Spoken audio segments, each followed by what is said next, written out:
Hey everyone, before this video gets started, if you're an Uber driver, a Lyft driver, really any major gig economy worker, and you want to get paid for benefits, sick time, and a whole bunch of other stuff, then click the link below to sign up for Cover. Cover is an incredible service that's basically being the missing link for Uber drivers and Lyft drivers that we've been looking for a super long time. If you get into an accident, or you get hospitalized, God forbid, or just you need a sick day, Cover will actually replace 80% of that income. So click the link down below and get 30 days free on us right now. Now let's get started on this video. What's going on, everybody? Welcome to another episode of the Rideshare Hub. My name's Greg. We're kind of in the middle of, it's not really a series, but it's kind of a theme of like Uber horror stories. We've done a few of these and you guys absolutely loved them. You weird, creepy freaks. No, I'm just kidding.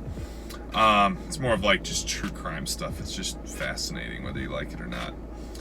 But yeah, so this one is about a driver who kidnapped a woman, groped her, and then left her on the side of the street in New York. Sounds like a class act guy. Before we dive into this crazy crap, though, I do want to encourage you guys, please check out Cover. Cover is going to save you a lot of money in the long term. It's very cheap. You get a free month on us. I've done a lot of videos on it, so I don't want to harp on it too much, but I'm telling you guys, this is one of the best things you can have as an Uber and Lyft driver. So link in the description, check that out right now, get started. It's an amazing service, and I know you'll love it. All right, moving right along. An Uber driver in New York City kidnapped a woman who fell asleep in his vehicle, groped her in the back seat, and then left her on the side of a highway in Connecticut, federal authorities said Tuesday. Okay, here's what I want to start out with. What are some of these drivers thinking? Like, what I'm imagining, like, did he think, oh, I just leave her on the side of the road and it'll all be okay, no one will know? Like, Uber to me is like one of the dumbest ways to commit a crime, because you've got this profile, you know, that's like you. It's your information, and it's like, how do you really think you won't ever get caught? How do you really think that? And then, like, I don't know, I mean, even if you like used a friend's account or something, like, you know how easy that is going to be to track back to you? I don't know, I just think like people are some of the dumbest criminals. All right. Harbir Parmar, 24, of Queens, was charged in U.S. District Court with kidnapping. Wasn't immediately clear whether he had an attorney.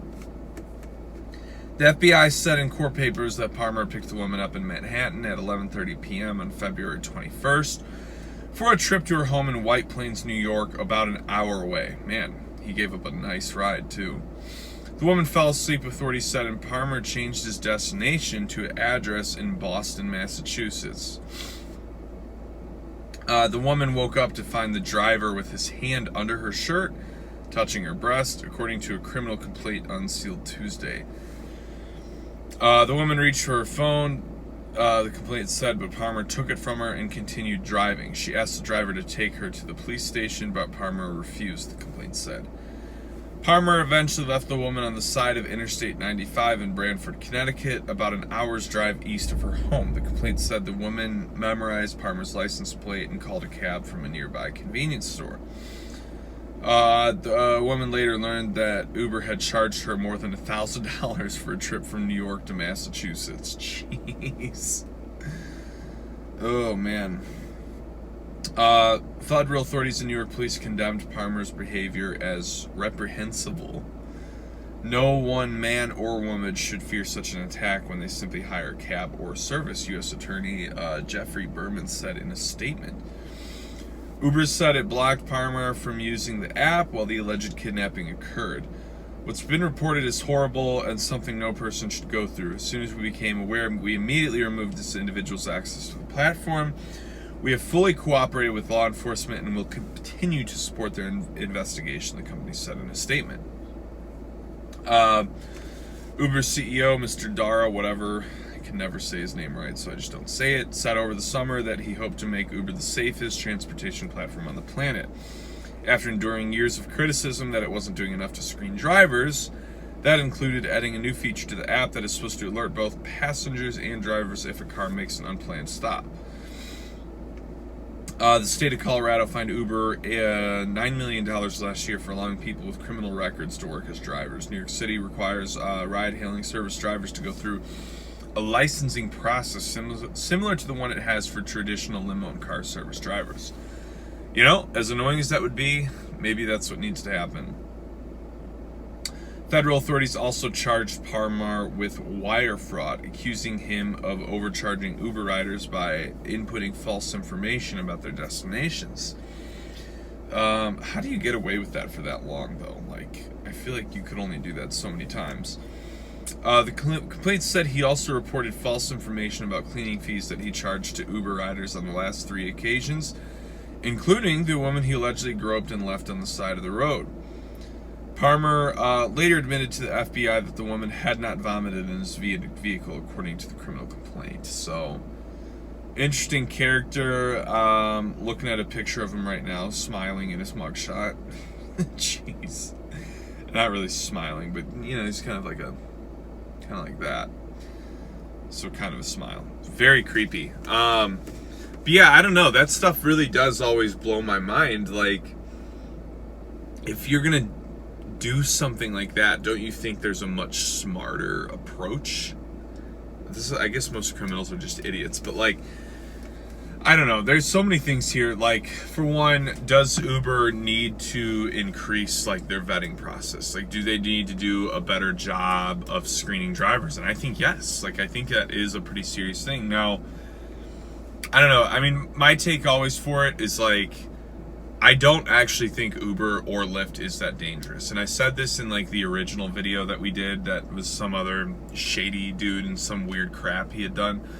Like, percentage wise, you're looking at, you know, a nearly entirely like unlikely chance of something like this ever happening to you. You know, just based on the numbers, just based on the reports and how many, you know, successful safe rides are given, it's like, it's very unlikely that anything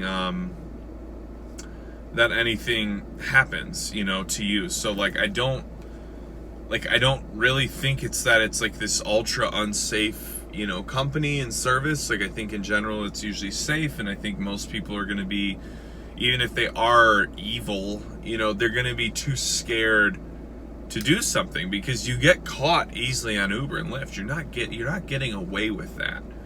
You gotta, like, an app that is literally tracking your every movement. It knows all your general information just to be able to drive on the app. Like, what do you how do you think you're gonna get away with anything? I don't know. I just think that's, like, I just can't imagine being that guy sitting in my car giving a ride and thinking, I can grope this woman and get away with it. Like, what are you thinking there, you know? I mean, maybe he was crazy. Like, I mean, they probably would have figured out if he was on drugs by now, but like, you gotta almost wonder if something weird like that is what's really going on. So maybe they should increase their screenings. I don't know. I mean, what do you guys think about the checker background checks? They seem pretty legit, besides the fact that they take like 8 weeks for some reason. But I don't know. So that's what I got for you guys. I hope you enjoyed that crazy freak. Hope he brought you some decent entertainment today. Before we get off this video, I just want to remind you guys one last time, please check out Cover. It is legit. I'm telling you, for those of you that don't know about like some of my stories with like my car accident, not having a vehicle, random deactivations, those were all scenarios where if I had had Cover, I would have been getting paid. This is how they do it. They pay you 80% of what your earnings were. So I would have gotten 80% of like what I was making, and I wouldn't have even been working. I would have been sitting waiting for my car, sitting waiting for my account to get activated again. You know, so like stuff like that, I just don't understand how you guys could hear about this and not just like immediately believe in it, in the product, the service as a whole. It's incredible, it's a game changer, and if you're, what I would say, if you're driving more than 20 hours a week, this is like a must-have service. Because you put yourself in a lot more risk than you realize driving Uber and Lyft every day. It's just the reality. So I'm going to hop off this video here. Again, I hope you guys enjoyed it. Be sure to like and subscribe. I've got a few more weirdo freaking videos coming y'all's way, so stay tuned for those. Yeah, and more than anything, I mean, I just hope you guys are staying safe out there, and yeah, just staying safe and healthy. That's about all that really matters right now anyway. So again, I hope you guys enjoyed this, and I will talk to you guys soon.